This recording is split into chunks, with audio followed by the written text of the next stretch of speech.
Ali, I believe we do have Donya Abu Sitta live from Gaza with us. Donya, are you there? Yes. Hi, How Donya. are It's so you? good to see your face. Hi. Hello, Donya.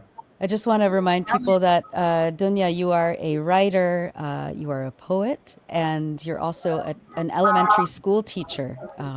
We wanted to have you back on because you wanted to come back on and talk about what you've been working on, what is going on right now in Gaza, where you are. How are you? I'm really good.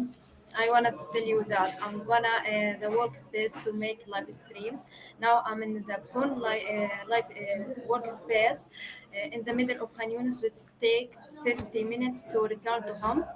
Yes, it's difficult to join to get out from this time, but I'm determined to speak to you to show our safar, and this speaking to you is worth it.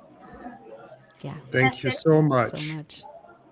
as Karim Shadley says, it's one life we live, but I wonder how many times can we die?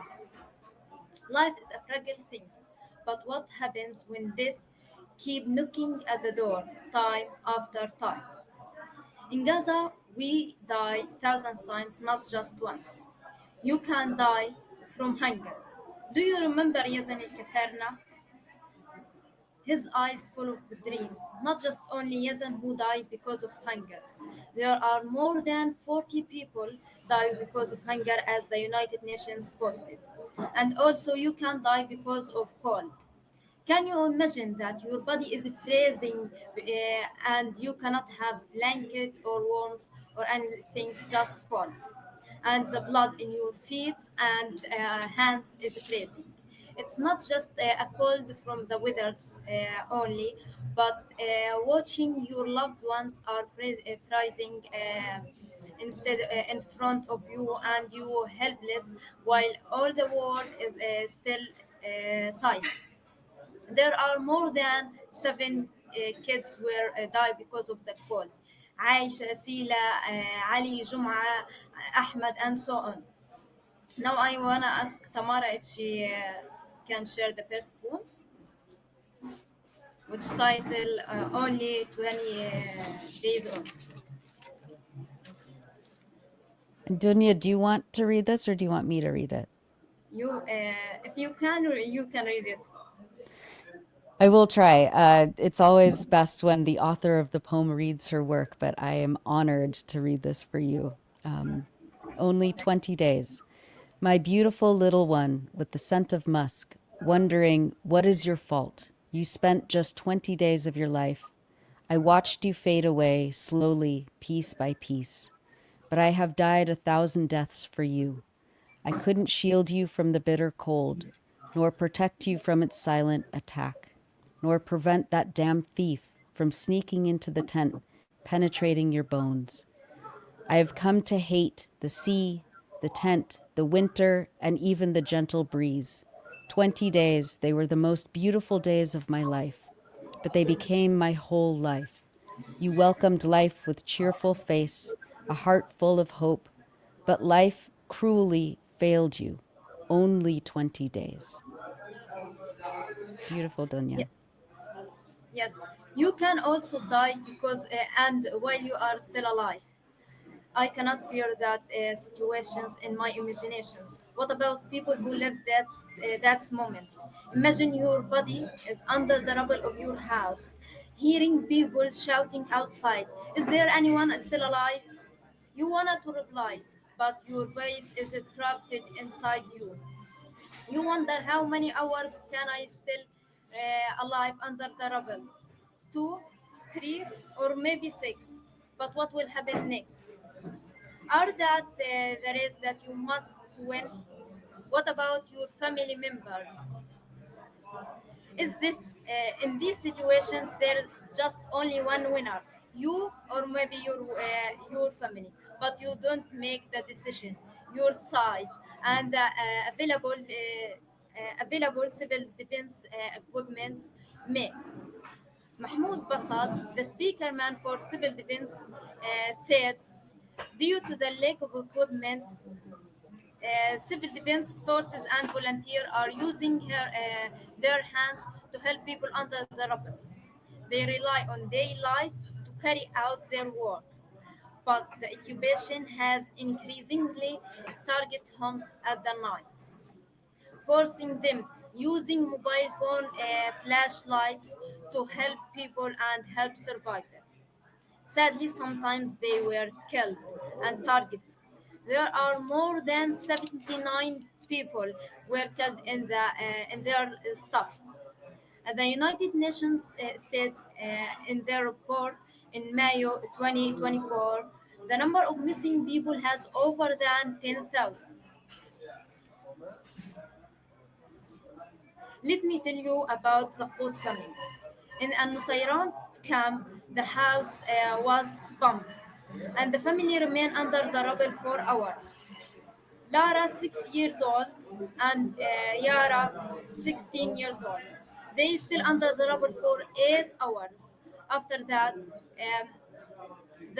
the people around them was asking, there is anyone still alive? They wanted to reply, but no voice come out. So civil defense start to go out to back to the the main or the central point. But after that, someone shout, there is a hand moving under the rubble. That's isn't Yara hands, but it's her sister's Lara. So they return to work and get Lara and Yara um, to the hospital, and they still alive. But Yara asking, "Is this alive?" Maybe her life after this hours become more worse than the death. Now I'm asking Tamara if she could share the second poem.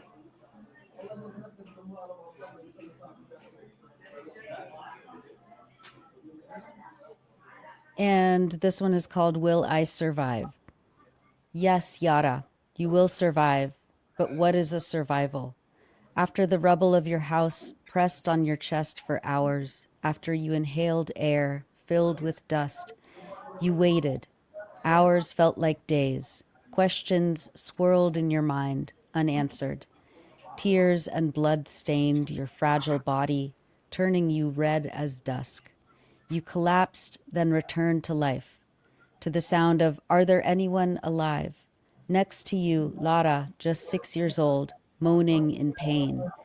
Neither of you can speak, but survival comes, even if delayed, shouting, "There is a hand moving under the rubble."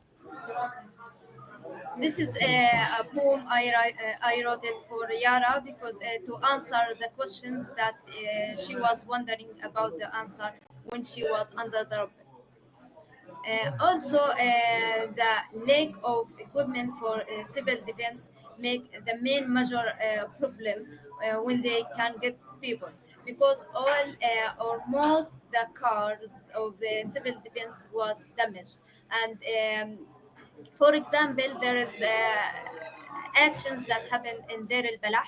The father get out his daughter from under the rubble and go it to the hospitals. When he arrived, the doctor asked him, "Where is the hand?" The left hand of the daughter, and the father recalled for his brother and ask them to go to that place and bring the arm. When they bring, they can the doctor make an operations for the girl and that her hands is okay now. And that's because in Deir al Balah there is some equipment available, but in Khan Yunis and in the north there is nothing because when the Israeli occupations enter these areas, damaged everything in these areas. The war is long when you wait for the people to get you out of the from the under the rubble, and that means you and you wonder if the oxygen is run off. What will happen if you blending and have many injuries? What will How can you help yourself? Mhm. It's just unimaginable. And Dunya, thank you for sharing those beautiful poems, which are inspired by these real life events. It's hard to think of something beautiful coming out of something so horrible. But what can you tell? Do you know anything about what happened to Yara? Yes, Yara now has many. Now she is disabled. He have many injured in his leg and arms, and also Lara as the same thing. Yeah. They are still in the hospital. Mhm. And we hope that they will recover, but there are so many children who have lost. I mean, Gaza has the Yes. largest number of amputee children in the world. May I ask you, Dunya, about you? As Nora mentioned, you're a teacher and Yes. you work with children. You love the children you work with. We've seen that in so many ways. You and your sisters and your family do wonderful work with children. Tell us about the children you're working with now and what and how they're doing and what you're doing with them. As you know, the education ministry in the state of Palestine posted that the children must return to electronic or online learning. So the students don't have mobiles, don't have internet. So there is have many suffering. Days before, I saw a young child that asking her mother, "How can I continue my studying while I don't have a phone?" Or you and his mother didn't have also a phone. I wanted to be at the same class as my colleagues. He said to her mother, to his mother, but his mother have no answers because there is nothing she can do. But you have children who come every day and you teach them. Can children learn in this kind of environment? Yes, we deal with the children to let them forget the war or have something fun to continue their lives because they are so little. They must or they have the right of life. So we can make as possible as we can to let them forget or help them to recover from the war impacts. Dunya, it is just continues to be just so unbearable. Can you talk a little bit more about the conditions that some of your students and their families are living in? I mean, we talk about the bitter cold in Gaza at this time of year. People in tents that are completely inappropriate for this kind of weather. Nylon or canvas. There's barely any infrastructure. Can you talk about where your children go after they, spend a few hours at a school? Yeah. Intense, there is more suffer than you can imagine. I cannot reflect that suffering by the words because no one can understand or feel that suffer if he or she didn't live it because that is more than imaginable things. People are living in tents on the beach. The cold is very high, and the winds and the rain. People start to pray. I wanted the skies didn't rain this winter. I heard that child that says, "I hope this winter isn't rain anymore."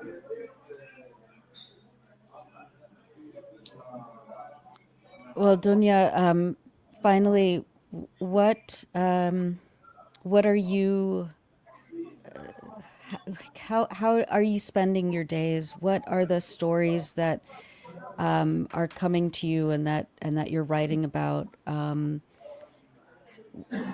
How do you you know find the motivation to keep writing and to keep teaching and to keep you know doing whatever you can right now under these conditions? Actually, that patience or motivations, I get it from my children's, my students, I mean, because if they younger than me, but they have the hope to study, to continue their lives, I can do the same thing. We are spend time together, play or learning, and at the same time, I learn from my students because they are so stuff, and they have great power to continue to make something new, to exposure, to find anything to spend their times. But it's return to their natures that they wanna the useful things they read and write. For example, I read for them the stories, and after that I ask them who can retell us that stories. Mm, that's beautiful. Well, thank you so much, Dunya. It's always such an honor to have you here with us and to publish your work on the Electronic Intifada. We're so grateful for It's, all the time that you spend with us. it's my pleasure to speak to you. Thank you. And oh, Ali, you're muted. There And you go. yeah, and Dunya, you came a long way. You had to Yeah. cross a long distance tonight in Gaza to come to find a place where you could have electricity and internet to speak to us. Yeah, It wasn't easy, and we're grateful that you did that. And we wish you a very safe journey back home to your family, and that you'll join us again soon. And please give your family all our love from us and from everyone who's watching. And in the comments, I can see lots of people from all over the world thanking you for the work you're doing and uh, for for the writing and for everything that you're giving us. We're so grateful to you. thank you so much. Thank you, Dunya.